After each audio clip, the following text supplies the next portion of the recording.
Welcome to the Nutrition Hero Podcast with Dr. Brad Watts, making heroes in functional medicine and clinical nutrition. Now, here's Dr. Watts. What's up, everybody? This is Dr. Brad again with Nutrition Hero Podcast. Welcome to the next episode.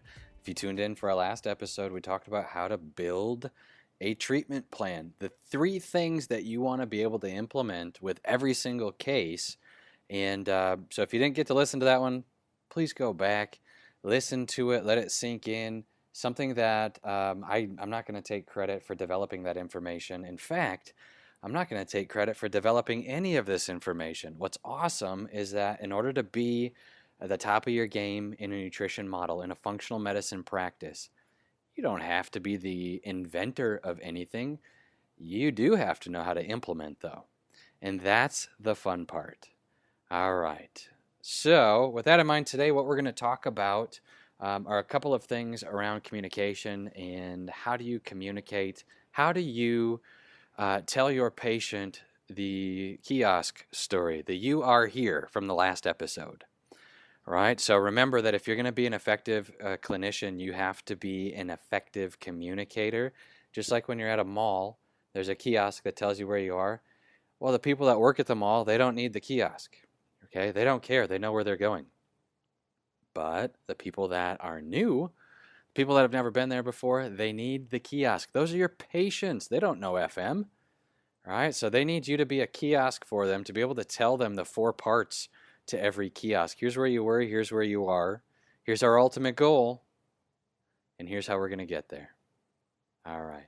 So over the years in developing my clinical skill and developing my communication skills, I've had tons and tons of fall-on-your-face failures. I've had tons of successes as well, but I oftentimes learn more from the failure than from the success. And it's something that I've found is not necessarily just true for me, but true for a lot of people across the board that are dealing with this thing called practice. And so I'm going to share with you some of the successes, some of the failures in a way that allows us to be able to communicate the "you are here" model of teaching your patients what's up, what to do, how to take care of themselves in the future. Because that's basically what we're looking for. So one of the things I find is that as your consciousness of your treatment map, right, begins to grow, begins to become more ingrained in who you are. Like you can walk into a room with anybody, look at their file, look at their soap notes, and communicate to them the 4 parts that we just went through, where you were, where you are, where you're headed, and what we're going to do. You can communicate that to anybody when you become more conscious of the map yourself. When you get stronger and stronger with it, you're going to find that there's a style of communicating that you're going to want to implement with people. And it's not a one-size-fits-all, no cookie-cutter situations here. It is a situation, though, where once you are comfortable with the map, you're going to know how to apply it and when to apply it to each type of person sitting in front of you. All right. Now, last time we talked about the 3 things that everybody gets, right, with a treatment plan. So, or any patient that comes into your office, like day 1, the 3 things that they're going to get when you accept them into care. They're going to get goals, 3 to 5, measurable goals that you're probably going to have to walk them through and make the patient write down. You're also going to get a situation where you go through the treatment plan that you're setting up. So we talked a little bit about that last time. So the 6-month treatment plan is what I presented to you previously. Once a week for 2 months, twice a month for 2 months, once a month for 2 months. And then they're also going to get testing, laboratory testing, blood, saliva, stool. And so if you are at that point already with your patients and you're into your daily office visits and you're wondering, what in the heck am I doing with people on these daily visits? Well, the first 3 or 4 you got ironed out right away, right? You're walking them through their nutritional planning. You're walking them through the laboratory results, giving them an opportunity to see those results more effectively. You're like communicating them to them, because they're going to take them home and communicate it to their husband or wife or whoever they're doing life with, and it's going to be like a bastardized version of what you communicated to them. So if you can do it in a simple way that makes sense, that's going to be awesome. All right. Now, when we look at the situation of communicating on a daily office visit, the 4 parts to the kiosk, you want that to be there every single time because you're trying to turn your patients into the NSL patient, the never stop learning.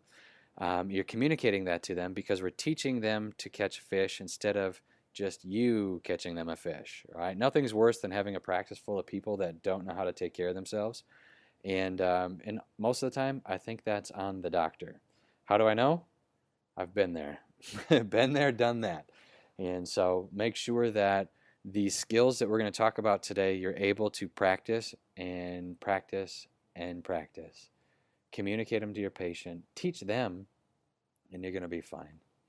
One of the things that I've found over the years is that most people get into functional medicine not because of their brain, okay? There are a select few, some awesome teachers and like the wisdom that they have from a clinical perspective, that type of stuff. It's great, all right? They know the science like the back of their hand. They can communicate it to you.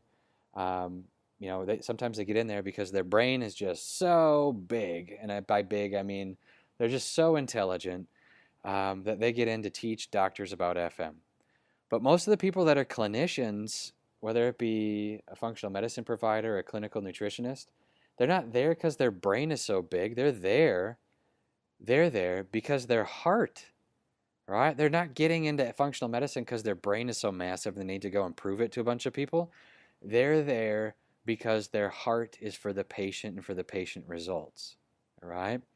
So I'm a great example of that, by the way. Like, I'm not here because my brain is huge. I'm here because I figured out how to siphon information off of other people and implement it, right? I'm here because I was able to learn, put it into practice, and communicate complex things to patients that are not in complex language. That's the skill that I want you to learn with Nutrition Hero. That's the skill I want you to learn because the more people you can help, the better off this world's going to be. And that really is my major ultimate goal, is to help people feel better, right?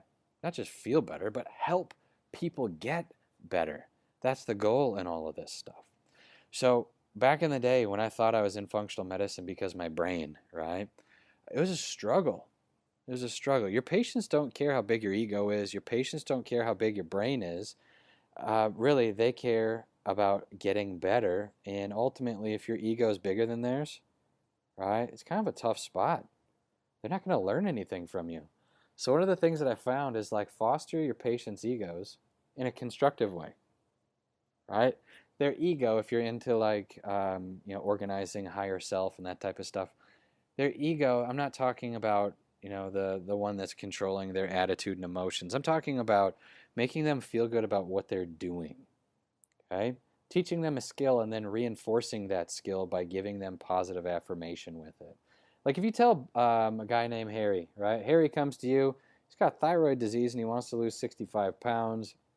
He's on a bunch of blood pressure medications, whatever. And Harry, you teach him a skill about how to make dietary choices where he's not eating grain anymore. Harry comes back and he actually did a good job with it. You have to reinforce that.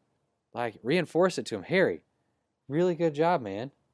Like, I'm really proud of you for doing that. And what's happening is you're reinforcing the skill that you taught them last week, and you're giving them an opportunity to be able to build the foundation even thicker so that when you start building the rest of their health on that skill, they don't get screwed up by thinking, well, it must not be important because they never told me anything about that skill ever again, right? They're not going to think that way, but that's what they're processing, right? That's what their actions are going to show. So reinforce the skills that they do well at, and then tell them, and here's what we're going to add to it this week, okay?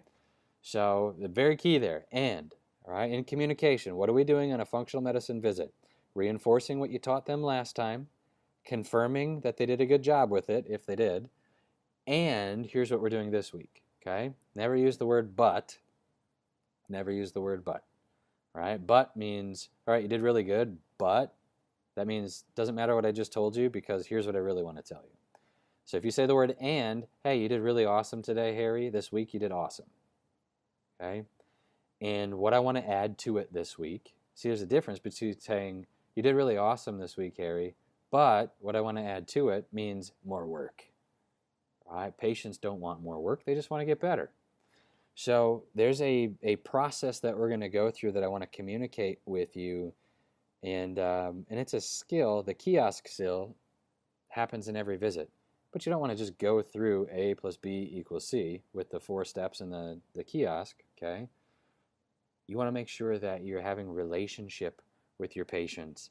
The best doctors, the biggest practices, not just from a volume perspective, but from a results perspective, they are the best at communicating in a daily visit.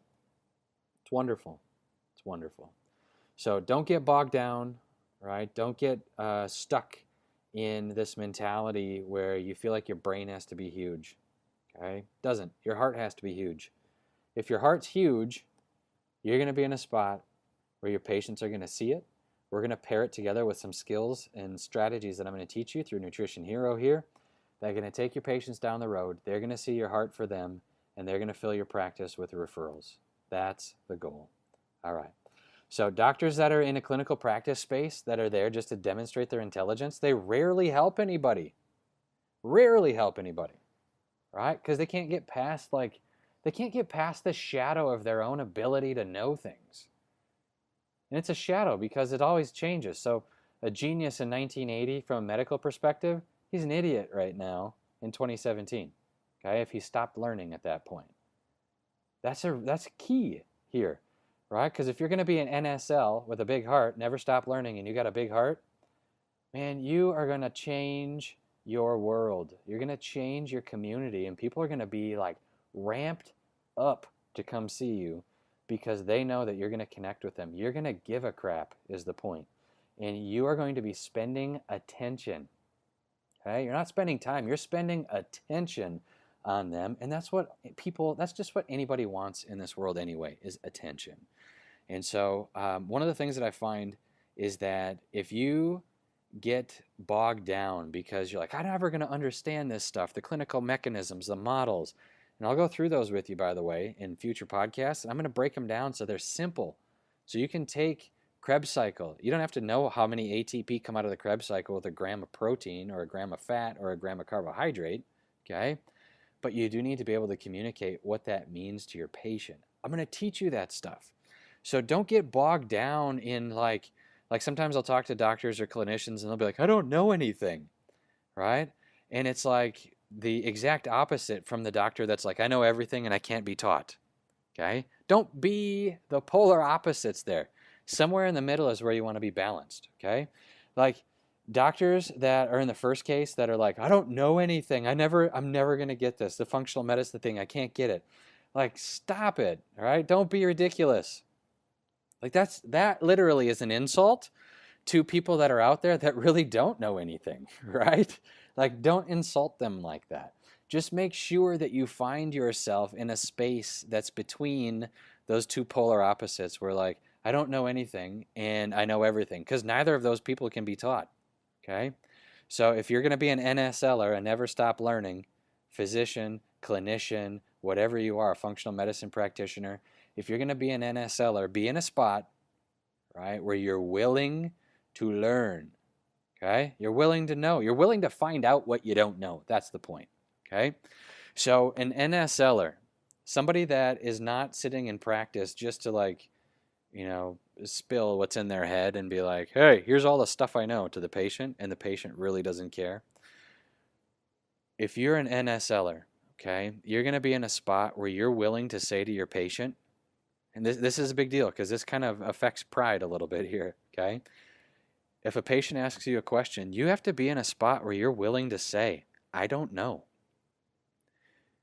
Right? Think about that for a second. You're willing to say, I don't know, right?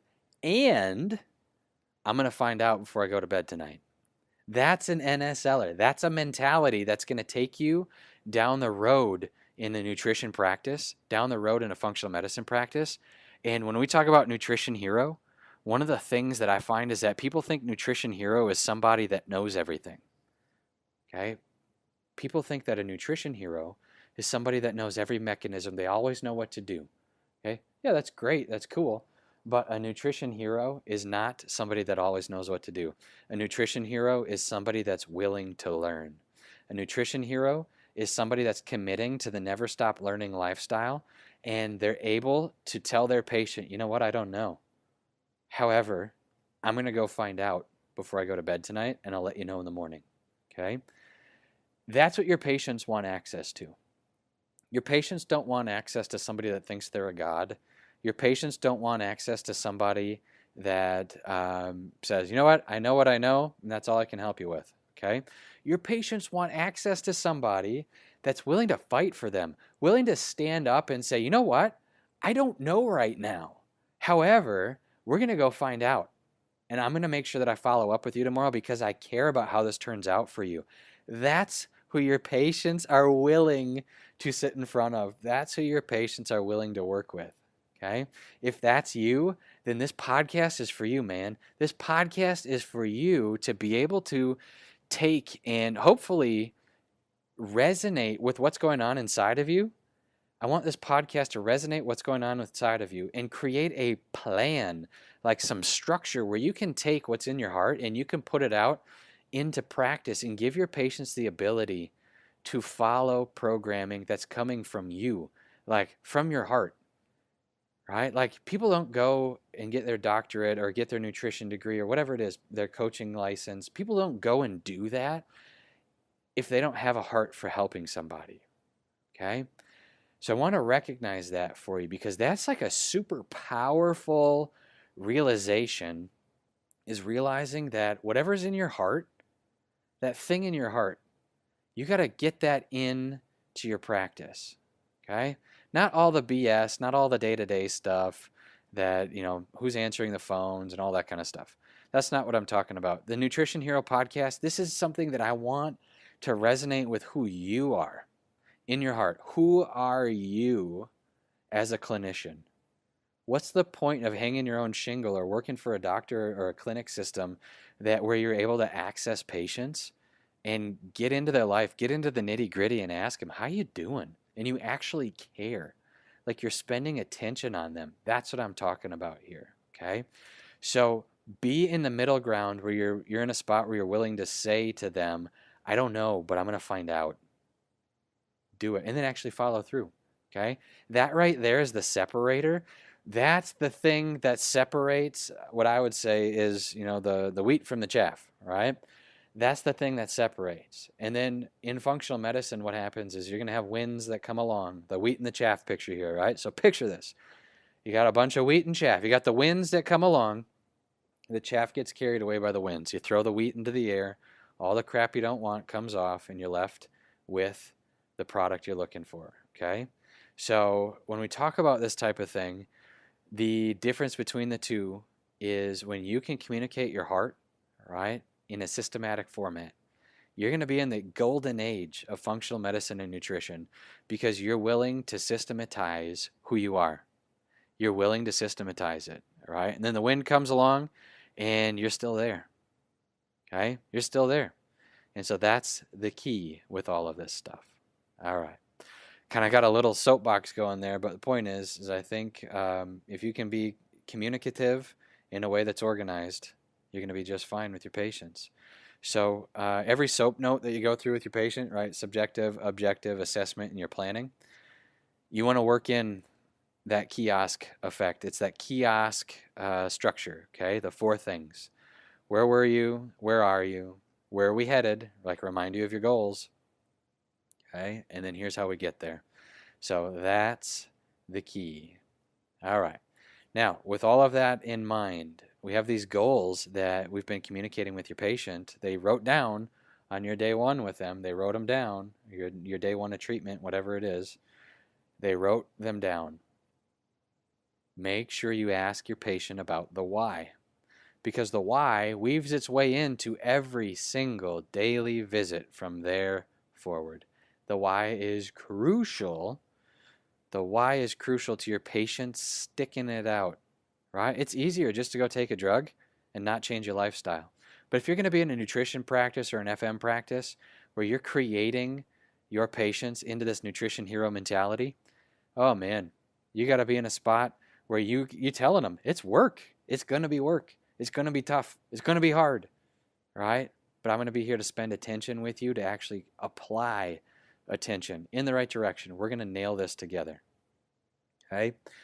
It's going to be hard. But what keeps them going on the daily visits, what keeps them committed to their goals is not their goal, right? Because 2 months into a tough plan, Bob probably couldn't give a crap about losing 30 pounds if he already lost 17. He'd probably settle for 17 and just be done if you let him, right? But what you want to do is you want to make sure that you get them to recommit, not to the goal, but to the picture, the why with the goal. They got to feel it. It's not enough to just know, like, Bob wants to lose 30 pounds because he wants to, run a marathon again someday, without joint pain. You got to get them to commit to the why behind the goal, okay? Bob wants to lose 30 pounds. Why? Because he wants to run a marathon with his grandkid, all right? Because that's Bob's heritage. He's ran 30 marathons in his life, and he wants his grandkid to do it with him. Oh, that's different than Bob wants to run a marathon, okay? So you dig in and you create that world with him a little bit because you want to become emotionally attached to their outcome for them as well, okay? A lot of times patients aren't very good at creating emotional connection to their goals. So if you can say, all right, so what does that look like, Bob? What marathon? Well, I want to run, New York City Marathon with them, okay? Why New York City?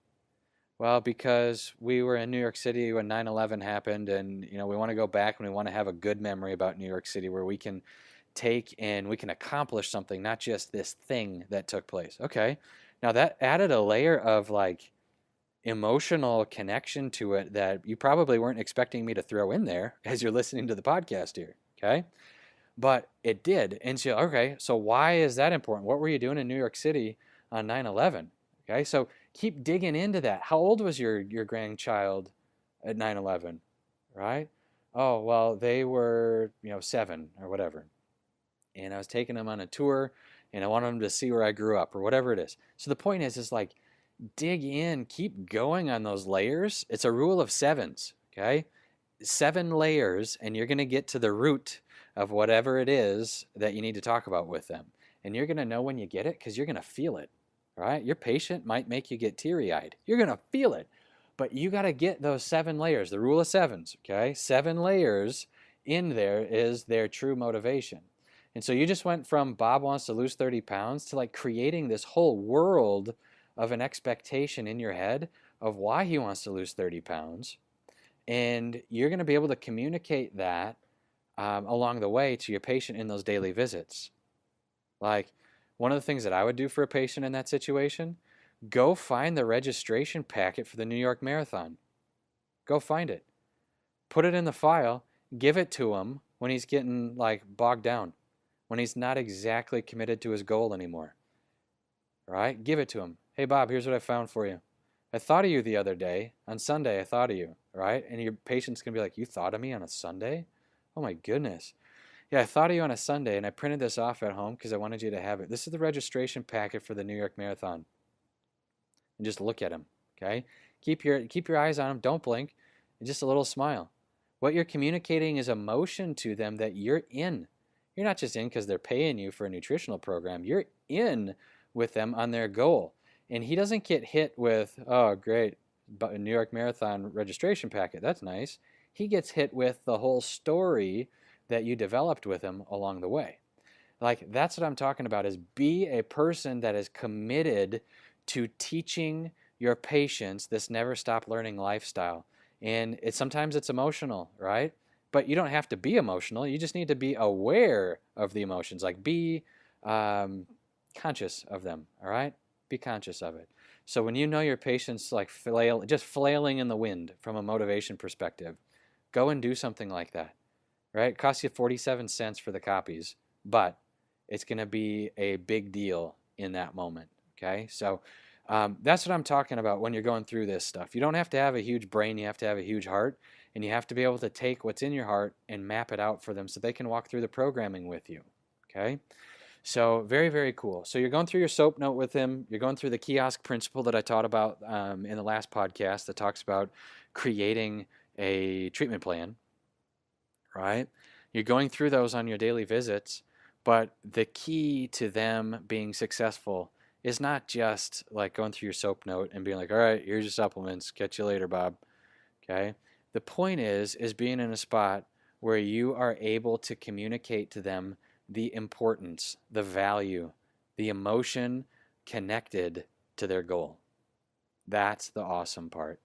All right. So when you're going through, your visits here on a daily basis, you're going to want to change something on every visit. You're going to want to change something on every single visit with them. And this visit is, okay, so I'm not going to take credit for this, okay? I'm not going to take credit for this. I actually learned this from a doctor in Ohio. I won't say his name, but I learned this from a doctor in Ohio that I was just astounded at this guy's clinical knowledge. It was annoying. Like, you ever meet somebody where you're like, how in the heck? I don't want to practice 40 years in order to have to know all this stuff. Okay? But he was able to communicate it in a way to his patients that they saw the value. And he said to me, and I'll never forget, Brad, you don't have to know what to do on every single visit. You just have to have a plan. And I was like, okay, well, that's the same thing, right? And he looked at me and he was like, just think about it. You'll get it at some point. That's what he told me. You don't have to know what to do on every single visit. You just have to have a plan. And so I'm telling that to you here today. You don't have to know what to do on every single visit. You just have to have a plan. So what I started doing is I started writing down 3 scenarios for every office visit that I'm about to walk into. So if you go in, or you do it the night before, okay, but if you go in like 20 or 30 minutes early and you look at your calendar for the day, all right, this is Harry Jones today, and Mr. Jones is going through a diabetes treatment plan, blah, blah, blah. Here's what we're doing. You don't have to know what to do in every single situation, but you certainly have to have a plan in any situation that he walks in with for the day. Okay? So there's only 3 situations, so I'm going to break these down for you. He's better, he's worse, or he's the same. That's it. That's all you're going to get. All right? So that, in a nutshell, is practice right there. Better, worse, or the same. That is it. And what your job is going to be is having a plan for each situation. So here's a secret to being the nutrition hero. Here's a secret. Note cards. Get 3 note cards. Put them in a pile. Better, worse, or the same. Okay? If they're better, all right, we're going to keep the same plan going, and I'm going to give you a homework assignment.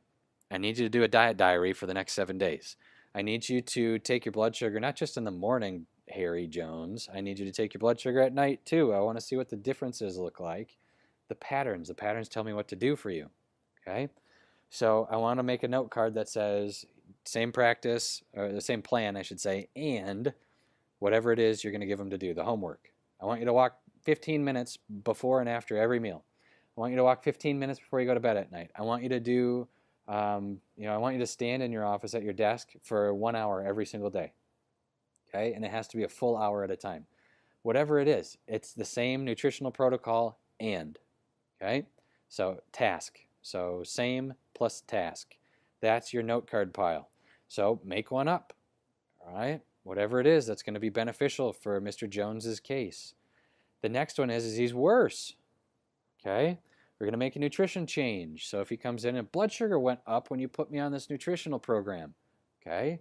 Well, did you use any immune stimulants?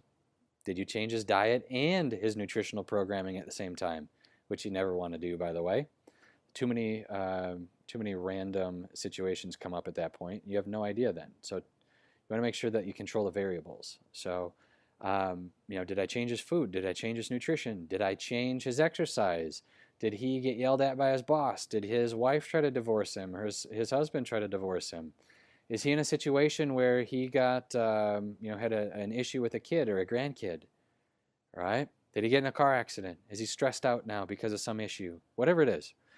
So you want to have a plan for controlling that. And then the third one is indifferent. Okay? Indifferent. So if it's an indifferent pile, what you do is you're going to do same strategy with a slight supplement change. Okay? Same strategy, slight supplement change. Changing 1 or 2 variables at a time. Now, if you have a plan going into Mr. Jones' visit no matter what he says to you, you're just going to pick a card out of one of those 3 categories. Okay? Now, you're going to look like a genius because you have a plan no matter what he says. You're never going to be like, what should we do today? I don't know. I've never encountered this situation, Mr. Jones. Okay? If it's a question that he says, what do I do? Or like, what's the meaning of this? That's when you can say, I don't know. But when there's a plan needed, you can never say, I don't know. Okay? Always got to have a plan. So the plan comes from your categories that you spent 10 minutes looking at this dude's case, putting it together, and now you have 3 options when he comes in. You do that every day for a week for every single case that you see, and 3% of the people listening to this podcast will actually do this, by the way, okay? Like research says that 3 to 5% of people actually take information they hear at a seminar or a podcast and that they're listening to. Only 3 to 5% are going to implement it. Okay, so if you're an NSLer, never stop learning, you have to implement. Otherwise, you're going to be like the doctor that is there just to show everybody how big his brain is. Okay, and it sucks. It's not fun that way. So implement. 3 to 5% of people are going to do it. I hope it's more. I would trust it's more with people that are actually spending time listening to a Nutrition Hero podcast. But 3 to 5%, not very good statistic in general.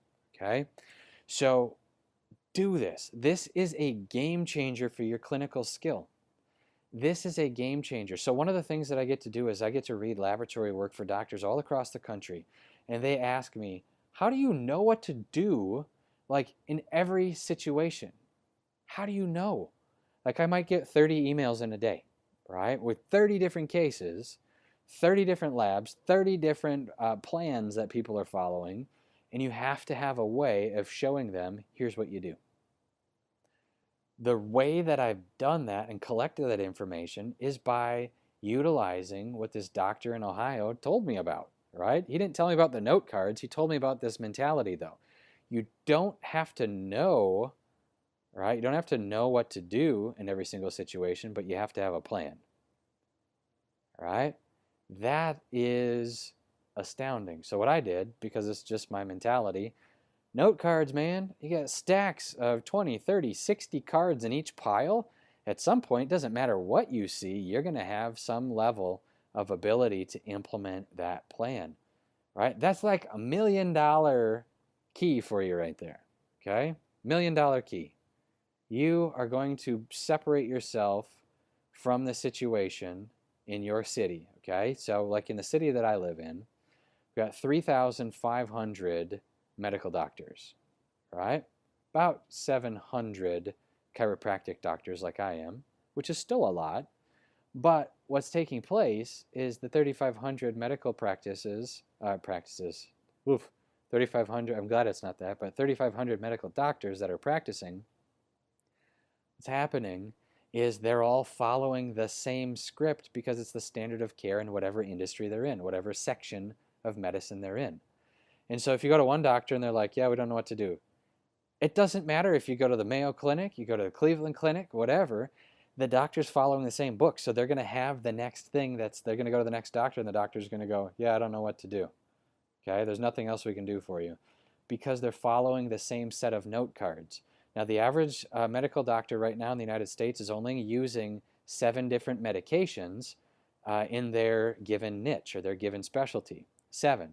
So if they're in a medicine situation and they're using 7 medications, does that mean they only have 7 plans, all right, for what to do? So a patient comes in, if they don't have something that fits those 7 plans, they're not going to get any value out of it. So this is where you, as a functional medicine or a nutritional provider, can provide value to your clinic, the patients that you're serving, is by developing more than 7 options. All right, so if you got 3 categories that I gave you, better, worse, or indifferent, for no matter who you're seeing that day, if you have 27 cards in each pile, you have the capacity to be a functional medicine wizard when it comes to problem solving. Okay, problem solving. It might be something you pick up on this podcast, or it might be something you pick up from some education that I do, or Dr. Walsh does, or Dr. Ruben Valdez does for biogenetics, right? And if you're not listening to that stuff, it's revolutionizing functional medicine right now, okay? So just throw that out to you, biogenetics.com, or email Kari, Karii, at biogenetics.com, and she'll get you set up with some access to the education. Now, what's awesome is that in this podcast situation that you have happening here that you're listening to, is I'm not giving you straight clinical information. I'm giving you clinical tips that are going to make or break your ability to succeed with somebody, and really your ability to make a difference in their life. It could literally be life and death. It could be your ability to problem solve for somebody, right? To be able to have enough cards in your stacks, so to speak. Man, you can make or break a family. You can make or break their job. You can make or break their life. And so that's where when you put your heart into a systematic approach in helping people, that's where you're going to make a huge difference. So, all right. I think that's all I have for you here today from a podcast perspective. But what I want to do is I want to make sure that you don't take this information lightly. And remember, 3 to 5% of people are going to implement what they hear. That's it. 3 to 5. Don't be in that 95 to 97% that say, hey, that was good information. Or, oh, I'll have to think about that. Right? Implement. Action. The note card situation is something you can do today, and it is going to separate you head and shoulders above the dude that's down the street from you. Okay? All right. You're listening, once again, to Nutrition Hero Podcast. Hope you enjoyed your time with me today. Dr. Brad Watts, by the way, and we'll see you next time.